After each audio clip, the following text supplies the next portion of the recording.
Okay, so I've been thinking about something Rodney Goodwin said about how the shadow can only be worked with properly when we are in connection with the higher force. We did a podcast recently, and that was something that really stood out for me in our chat. I completely agree with that because from experience, I've had times in my life where I've been sifting through and delving deep into this shadow work, and maybe that connection wasn't as consciously there, and that can often result in us getting lost from experience, getting too deep into the dark crevices of our consciousness, and all the traumas and misadventures that we've endured through our lives, and we can get stuck in loops and go round and round.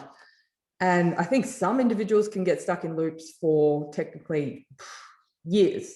So that's something we have to be really mindful of, especially in retrospect, when we look back at the course of events in our life and what's happened, and who we are now compared to, say, 10 years ago or before then, and what were the major things that were happening for us. So in terms of shadow work, especially.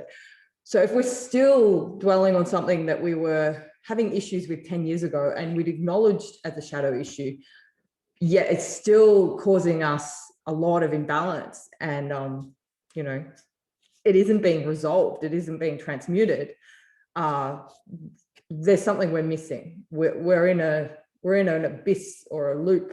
We're not actually transmuting in terms of the alchemical process. So yeah, in terms of alchemy, a lot of people think of alchemy, they think of metallurgy, and the old turning base metals into gold. Of course, that's a thing. I met alchemists in India who would use mercury and do something with the goat and transmute mercury into solid, because mercury is liquid. And then apparently this solid mercury was like an elixir of life or something like that. I wouldn't play with that. I don't recommend that for people at home. One guy was saying how his friend went blind from attempting to do this alchemy. So yeah, that's not what I'm talking about when I talk about alchemy. I think a lot of that throughout the course of history, especially in these periods of the Renaissance and the Dark Ages and stuff like that, there was inquisitions, there were witch hunts, there were all these type of things going on. So as an occultist, an occultist means hidden. So somebody that wanted to delve into the hidden parts of oneself, because that's pretty much what it's about. We can delve into the hidden parts of the mysteries of the universe as well, but we're more wanting to look at knowing ourselves. And then from there, we can gain a better understanding of the world at large and how we perceive it. So yeah, in those days, yeah, it was perceived that these men were, or women, were metallurgists, mainly men, I will add that. Women were more into the herbs and stuff like that. So yeah, they were playing around with different metals and quicksilver and all these type of things to get the philosopher's stone, which was the thing that could create the gold. Now, I think a lot of that is metaphorical, and you can look into the more, what would you say, metaphysical side of alchemy, which is more about consciousness. And it relates back to the alchemical process. And we start off with lead consciousness. It's dense, it's heavy, it's toxic often, like lead is. And then through this process of burning up and adding things, adding different elements and stuff like that, we can begin to transmute things. And that can be what is called the great work. And the great work is something that can go on for many lifetimes. Some adepts who are, very dedicated to mastery can achieve it in one lifetime. But I feel a lot of us have been working on this for many lifetimes. And it's not a permanent state of being either, I don't think.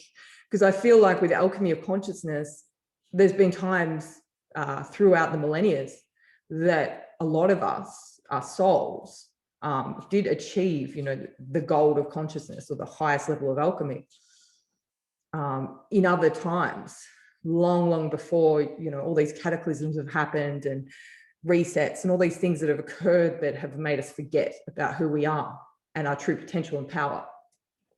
So what it's about basically is, we want to transmute. We want to start off, in this phase of the shadow work. That's the first phase of the alchemical process, nigredo.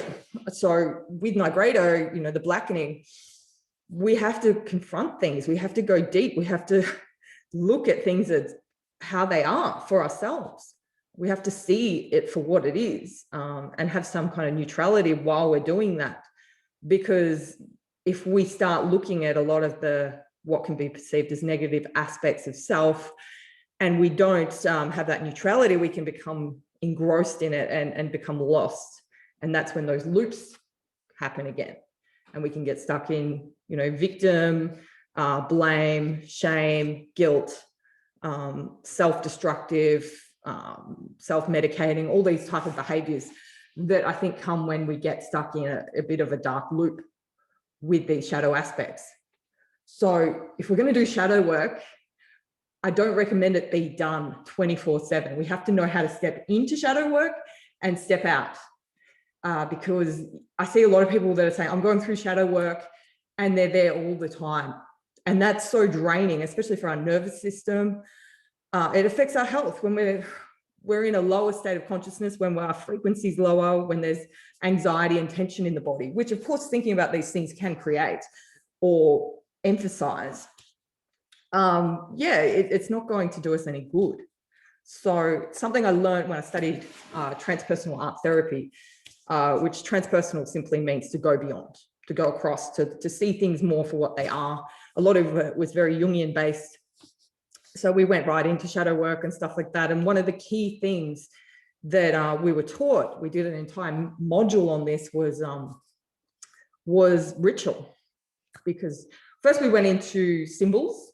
So we found symbols that empowered us, symbols that resonated with us. We learned about the intention that we put into the symbols, and we started, creating our own or connecting with archetypal symbols within the collective that resonate with us and that we can use to empower us and create more meaning in our lives, because a lot of it is about finding meaning as well. And then we went into the mythos and how myths throughout culture, they tell a story of the archetypes of the collective, and all these different archetypes can be teachers for us. We can become empowered. We can learn from those aspects. We can also, embody them if we need that particular energy, or just discover more about ourselves through these archetypal constructs. Some of them are very universal, although in mythos or in myths, they'll carry different names. For example, Thor or Thuna. You've also got Indra, and you've got Perun, and you've got all these other archetypal constructs or gods that also govern thunder and lightning. So have a similar elemental energy. And same with, the fire god, you've got Prometheus, or you've got Agni in India. So, there's these different names depending on the culture, but it's still the same archetype. Or you could think of the hermit archetype, and how that's throughout all different cultures all over the world, or the mother or the warrior. So these archetypes we can work with. And what we were asked to do within our practice when I was studying was to write a myth of our life, but using archetypal characters and a mythical fantasy construct to create that story. So you could be saying, instead of I was born in so-and-so and I did this and I married so-and-so, or whatever, like we tell a life story, we say once upon a time, there was a little girl and she lived on a farm and there was an evil witch and there was a beautiful fairy godmother, or, we can begin to weave in our story, but into a mythological context. And so we did this, and this was part of this shadow work, because we can see the major events in our lives, and a lot of those events can be triggers for certain shadow aspects within ourselves. For example, if somebody dies, or your parents get divorced or something like that, or you were abused, that is part of your myth, and you put that in, but from an objective point of view with those archetypal constructs. So once we'd written that myth, this is a beautiful process. We partnered up with other people in our class, so we could have that reflective quality to actually see from a different perspective and assist and facilitate with the other person's journey. And what we were given was our partner's myth. And we had to read our partner's myth, and they took your myth, and they were able to find the rest of the group to be different characters within your myth, which is really incredible. So we had, for example, my life story had my parents in it, and my sister, and a few other characters. So people in my class got to act that out. And this is very similar to something called family constellations, which is really interesting and worth looking at as well. And something I got a lot of benefit from when I was quite young, I did it. But this is, yeah, slightly different because we're using the myth and we're using ritual here. So you've got this script of your life in terms of mythos, and then you've got your partner helping you act out that script. And on the ritual day, we brought ceremonial tools that resonated for us. It might be, you know, sentimental things that hold energy, you know, energetically charged items that were personal to us. We brought with us so we could kind of add our own energy into our ritual. And what happened was we had 3 circles drawn out on the ground. And this was in alignment with the archetypal journey called the hero's journey that Joseph Campbell came up with. And it's a very archetypal pattern that is in pretty much every story, from the Matrix to the Never-Ending Story to you name it, you've got the hero's journey there. And part of that is the initial event, which usually creates some kind of separation. And then you have some kind of crisis from that separational experience. So, for example, you were born, you had 2 parents, and then one of them left, and then the crisis came in because your other parent met a new partner and they abused you or something like that. So that's the crisis. That was the center circle. So the first circle set the story, set the stage. And the second circle was about the crisis or the shadow aspect or something that's created that shadow aspect. And then the third circle was the return. So when we triumph, when we alchemize and transmute that experience and can reframe it and come out with a deeper sense of knowledge and wisdom from that experience in retrospect. So yeah, this was our assignment. This is an incredible assignment to do. So on that day, we went and stepped into the first circle, and all these characters started acting out our story around us. And we just got to stand there. The individual who wrote the story would stand in the circle and see the interactions that they'd written about in terms of the 3 stages. And it was so powerful.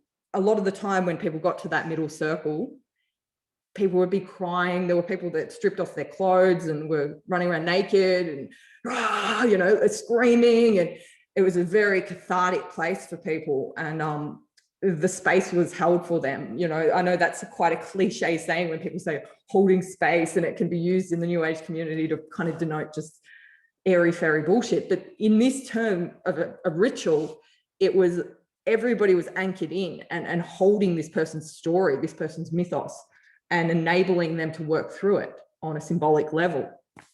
And when we got to the return, there was often a celebration that occurred and a resolution and a feeling of healing that was coming through. So yeah, it was a really beautiful, powerful process. And I feel like, yeah, you don't necessarily have to do it in a group setting either. Although I think group work can be powerful when everybody's intentions are aligned. Otherwise, it can get messy. But if everybody's able to focus and work with similar intentions, for example, to heal something or whatever it is, it can amplify the energy. But yeah, you really need people that are resonant. And it worked for us in that group because we'd been studying together for the entire year, and we had a lot of energy between us all, and we were able to connect on quite deep levels, and there was a lot of trust. So I think that's really important too if you're going to do something like that. But yeah, I think you could do it as an individual, just for your own journey with your shadow work. So you can go and you can write a myth on your life so far, the important events, look at the hero's journey construct. So there's plenty of information online about that. Just reading up on that, because even if you want to become a story writer or something like that, you want to become a novelist, it is really good to know this format because it's pretty much the format that everything works in. So yeah, this is beautiful, but we can do this as individuals. We can write our mythos, we can read it back to ourselves and kind of work through it as we do that. Of course, we don't have the same energetic power as you would when people are acting it out, but we have the ability to reflect on things just by writing that down. And I think journaling is really important, and yeah, working with these archetypes, working with these myths. Even if you're going through something that's a shadow aspect, you can ask yourself, okay, what archetypal state of being do I need to embody to get through this? For example, if I was going through a lot of turmoil and I felt under attack or threatened and I was dealing with fear, I could embody the energetic signature of the warrior to be able to get through that. And with that warrior energy, I can bring it into my life. I can create magically charged tools and do my own rituals around becoming the warrior. So yeah, I'm just really talking about the importance of ritual here, because this is something we touched on in the last chat I did with my friends Rodney and Sujay on Hardcore Productions. So I just thought it'd be good to go further into it and look at it from a deeper perspective. Because I did say there as well in that podcast that a lot of what we do unconsciously, and we disassociate often. So we need to start bringing conscious action into our lives and making parts of our lives a ritual, you know, and it might be something as simple as weeding your garden or going for a walk, but it becomes a ritual, it becomes a conscious act. The intention's in alignment, the focus is there. We're in our body, we're feeling things. And I think through these rituals, we can also burn things up. We can get into that alchemical process of transmuting, because we can begin to acknowledge things for what they are and see them, and then be able to work with shifting it, the polarity of the energy. So yeah, I think a lot of things, you know, that people have been through can be really hard to dissolve. I don't think it's actually possible for like a really major trauma, like some really heavy abuse or something like that. It's really hard to just make it disappear, you know. And I know a lot of people that have done heaps of work and they're saying it's still there. Does it ever go away? And I wonder, maybe it doesn't go away, but we can transmute it. So we can reframe how we look at it.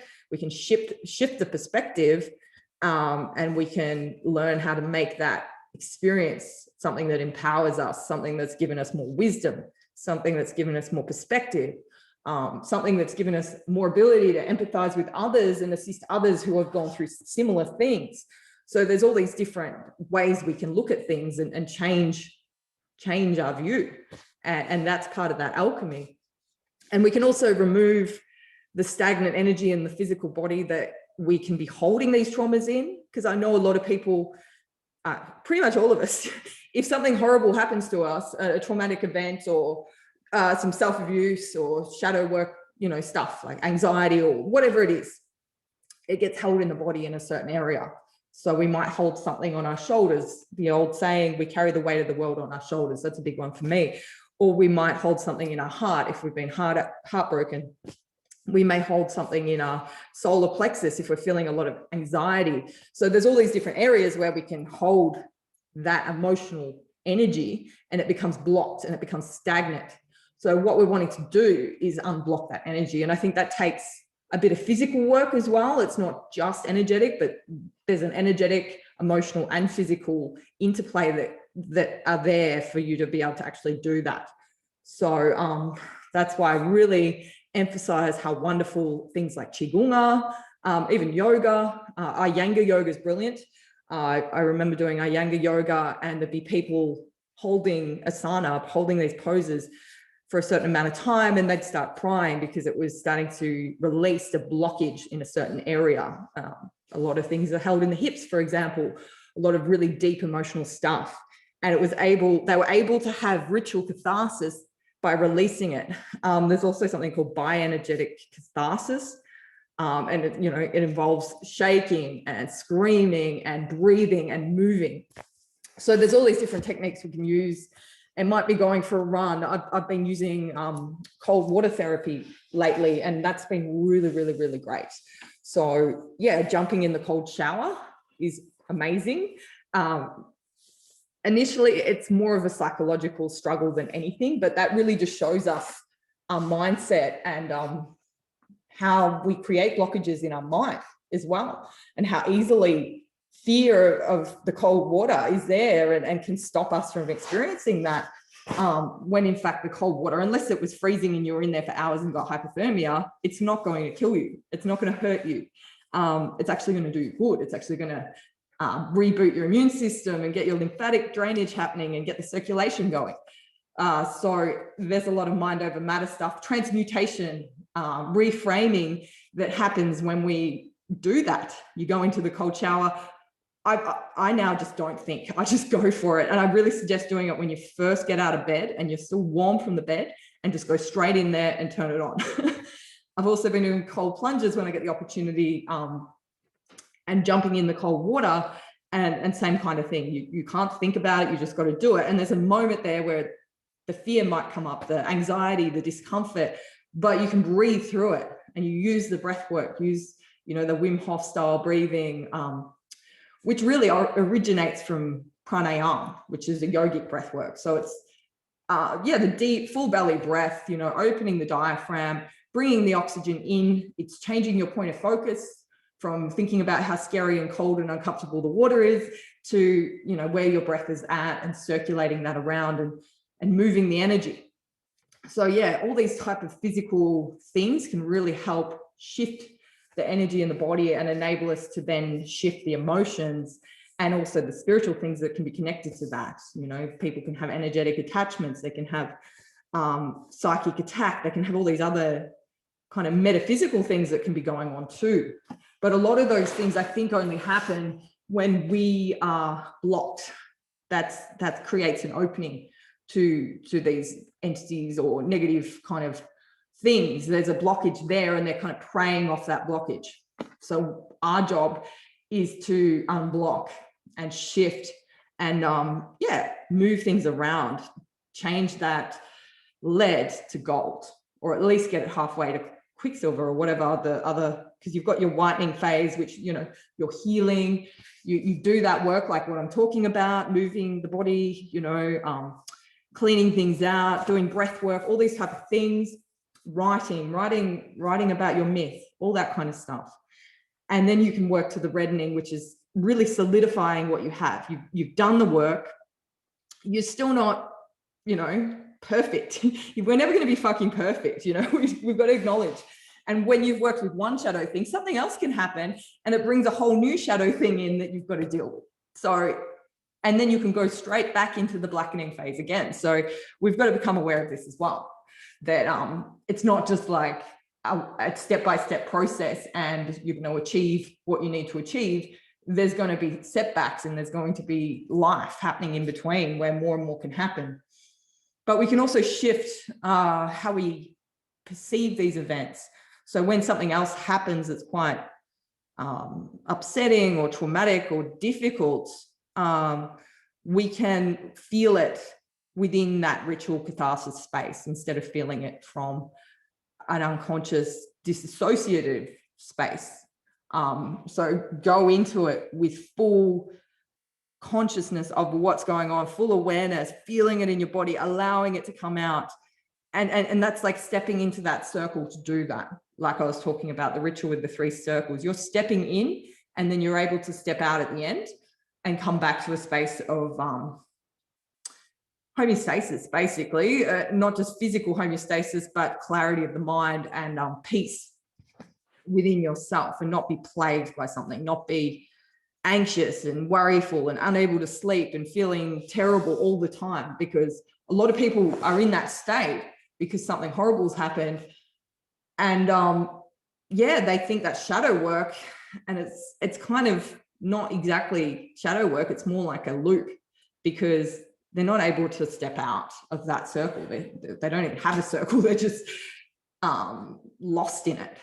And look, I've done it myself. You know, I've had some really challenging, horrific things happen to me where I've become terrified. I've become really upset. But I have always had a really good ability to find peace, even though those things are happening in my life.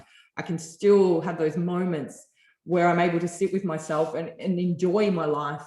I'll never forget years ago, when my father died and he was brutally murdered. A week later, I went into a petrol station, and I'd had a really, really tough week. You know, I'd been pretty upset, as you can imagine. It was horrible. And I went into this petrol station, and there was this man working, and I just smiled at him and gave the money and said, hey, and he said to me, "You're the happiest person I've seen all day, or in ages." He's like, "Thank you so much for bringing your joy into my work. It's made my day." I was like, wow, okay, beautiful, nice to meet you too, kind of thing. And I came out of there thinking, wow, I'm one of the happiest people, and I've just been through hell, you know. Like, my dog died the same week. My father died, and then my dog died like a few days later. And another friend in a plane accident around that same time as well. So it was a really tough period of my life. And yeah, to have somebody say that I was the happiest person they'd seen was quite surprising. But I was able to still step into a place of balance, even though all that was going on. And I think that's because I have been doing this work for a long time. And look, it doesn't mean I've mastered it. I'm still learning. I've still got a long way to go. But I was very fortunate to work with some incredible mentors and have these incredible people that have shown me parts of the puzzle that I had missing. And yeah, that includes this beautiful alchemical process of consciousness and all the beautiful ritual work we can do, conscious ritual. We don't need to invoke entities. We don't need to work with disembodied spirits. We're just working with the higher force. And when I mean higher force, what does that mean to you? What is the divine for you? And finding that connection and really feeling it within yourself, within your heart. It's not just about some external thing that we're looking up to and going, oh, please help me. It's not about that. It needs to be felt. It needs to be embodied. And we can create that ritual within our lives so we can step into that place of the higher force, or we can step into working with the shadow. We can do all of it in one ritual. And that was what Rodney said, you know, that the shadow work can only be done when we have that anchor to the higher force. Otherwise, we're just in a feedback loop, and we usually get nowhere, or we end up worse. We end up more disturbed, more anxious, more sorrowful, and struggling. So yeah, these things are really, really powerful and important. There was also some work called recapitulation. I haven't done a lot of this, but I'd like to do it. And it's working with all the individuals you've met and interacted with and had stories with in your life, and writing it down and going right back through the course of your life and writing down the person and maybe saying a few things about them, you know, that they were my auntie or whatever. And yeah, it takes weeks to really go through everybody. Okay, who do I remember in my life who was important, or maybe not even important, but I had a story with. It might have been an unpleasant story. It might have been something quite disturbing that happened between you, but we're acknowledging it and we're going through it and seeing yourself and your relationship to them, because this all comes back to you and knowing yourself and questioning, why have these people been in my life? What was the meaning here? What was the story about? What did I learn from this? Who have I become because of these interactions?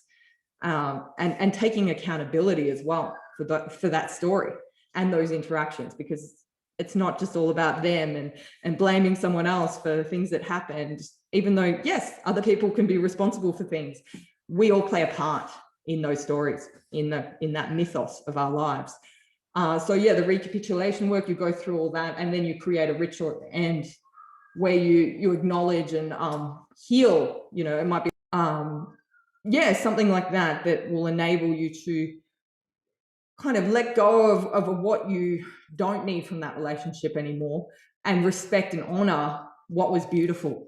And yeah, we can get rid of a lot of, what would you say, cords or attachments that have been hooked into us through these stories and through these experiences, through that conscious recapitulation work. And I'm sure there's other techniques with this as well. And just check out recapitulation and Google it, have a look at there's some shamanic practices, guys like Michael Hana and Ralph Metzer, and some of these more transpersonal psychologists or whatever they are that I used to study that were really into this type of stuff. And there is some value in there, but I think we can make it our own. We don't have to mimic anyone else. We can find our unique way to do these things and to work with the shadow, and then come into the healing phase, and not just get stuck in a healing loop, but actually be able to heal and resolve these things and work through them, and actually transform them into something that we can offer to the world, or we can offer to ourselves,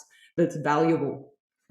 So yeah, then that becomes solidified. We're able to then help others. We're able to, you know, and look, we can't solve everyone else's problems. We're not there for that. None of us are. You know, each individual has to take responsibility and do the work themselves.